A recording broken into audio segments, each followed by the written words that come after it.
Warning: accessing or attempting to access this cave without authorization will result in arrest and prosecution. Alright, so Hofade Guam, I'm just about in the bottom of this cave where the 55-gallon drums are, and one of them has a big sticker on it that says, "Don't mess with Guam." How ironic is that?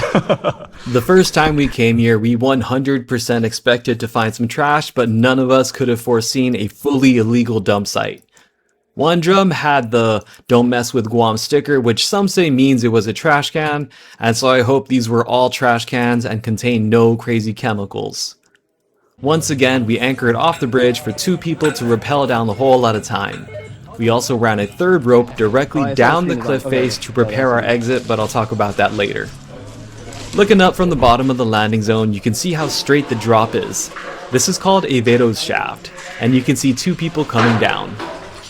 Now it's my turn to go over the rail and down the cave. On the rope next to me is my better looking dinga, Ryan Regindan from Guahan Trail Stewards. The last time I did this, I foolishly wore a backpack. This shifted my center of gravity further away from the rope, and I had to work harder to stay oriented the way I wanted. This time, I wanted to enjoy the rappel and my surroundings. I've always loved caves and heights, and so I took my time to take it all in. I just want to pause for a second and thank the Department of Parks and Recreation for seeing our intentions and our record and permitting this project to continue the broader mission to beautify Guam. This is so much better without the backpack. Alright, so way down there.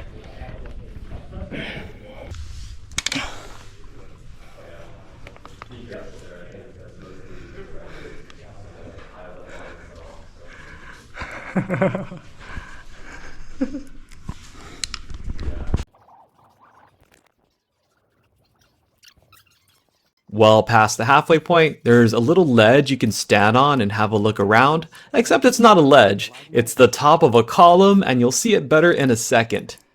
From the bridge above to the landing zone below, we descended 152 feet straight down. Here again is the view from the bottom of the landing zone. You can see a column leaning to the left, which I think split off from the wall on the right and is now resting on the opposite side. There's the top again, and here's the other side of the column, leaning as seen from what I'm calling the saddle. If you turn 90 degrees away from the saddle, the cave continues further down a slope. Directly above that slope is a cool heart-shaped boulder. There's a heart-shaped rock. Two Lovers Point. Describing three-dimensional spaces can be a challenge, so I'm glad Mike Kittigwa from Acro Mode was down to fly his drone so I can just show you. It's worth saying that the first time we did this, we recovered 2 crashed drones, so I highly recommend not doing this unless you really know your equipment. First stop for the drone is toward bottom of the cave where the pile of drums are behind me. This is the Heart Rock as seen from above. I'm sitting on a ledge that drops 19 feet down to the top of the slope above the drums, which is another 20-some feet deeper. With the drone flying so high inside the cave, you can really get an appreciation for how tall it is inside, as well as the features, shapes, colors, and textures of the walls. Behind the Heart Rock again is us still in the saddle. The guy above us to the right is none other than Kevin Spider-Man Nace, who rappelled the cliff to get there. To get out of the cave, we can either ascend our ropes 152 feet back up to the bridge, or climb about 40 feet up to where Kevin is, exit the cave, and then rappel down to the beach. Hey there, little guy. Are you alive? Ooh, what are you? That was a native Pacific gecko, or Jahira mutilata, which is the only animal I can remember seeing in the cave. More than just being a cool adventure, our purpose the first time was to recover a drone and conduct a cleanup. So last time, this was pretty full of trash. Now it's very clean. This time, our mission was to continue the cleanup effort and map the cave to have better info for what removing the barrels would look like. Luckily, Ryan was there to school me on how to use my clinometer so we could measure the angles of slopes to go with their lengths taken with a really long tape measure. All told, the barrels are 230 feet deep. Sometimes people ask me if I get tired of doing cleanups and hate seeing when sites get trashed again, and my answer is always kind of funny. Because we pretty much only do extreme cleanups, the sites we go are not easily trashed. So once we clean up an area, they generally stay pretty clean. There are always going to be people who don't care or even think it's cool to act a fool, but I look at what we do and see that some of the trash we're removing is older than we are. So we are making a difference. We are having an impact.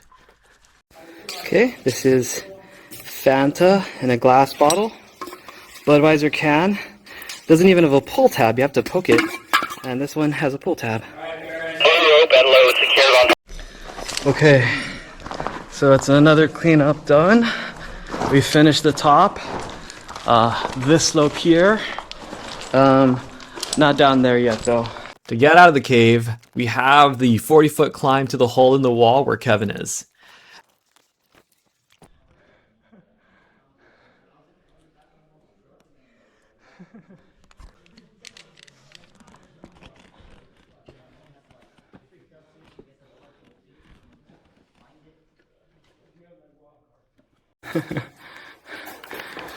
That's another cleanup in the books. Down in there. And now we gotta go out there and rappel down to the beach. As the crew takes turns to rappel down, I take a look back to enjoy the views.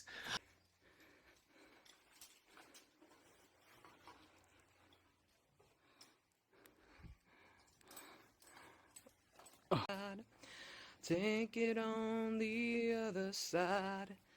Take it on. That's Noah Banez starting his descent, and if we look up, we can see where the exit team rappelled down from.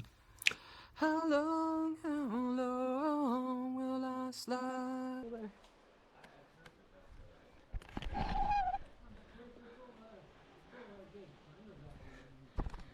And now it's my turn. We decided to break up the rappel into 2 legs and take a break in the middle at yet another cave. This guy, Mike, sent out his drone again so you can see what the cave looks like from a distance, and we're still pretty high up from the beach. Inside the cave, the floor was really soft-soiled that your feet sink into, and it was immediately obvious we were far from the first people there. Okay, we found a cave. We're under the other cave, and there's graffiti down here. So there has been an akwaji down here before. What else is there? There's Yan Jar Hanky or whatever that is. Wow. I'm not generally a fan of graffiti, but I wonder if people 1,000 years from now will look at this the way we look at cave art from ancient Chamorros, like in Godow's Cave or up at Retidian. If you're scared of heights, this is a good time to look away.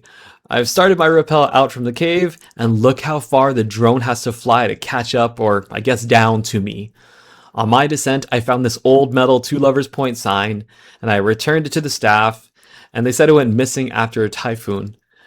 If you're still watching, thanks for hanging out to the end, and tell me what you thought in a comment or shoot me a message on Instagram. Should I do more long-form content like this and expanded videos of the stuff I do on Instagram?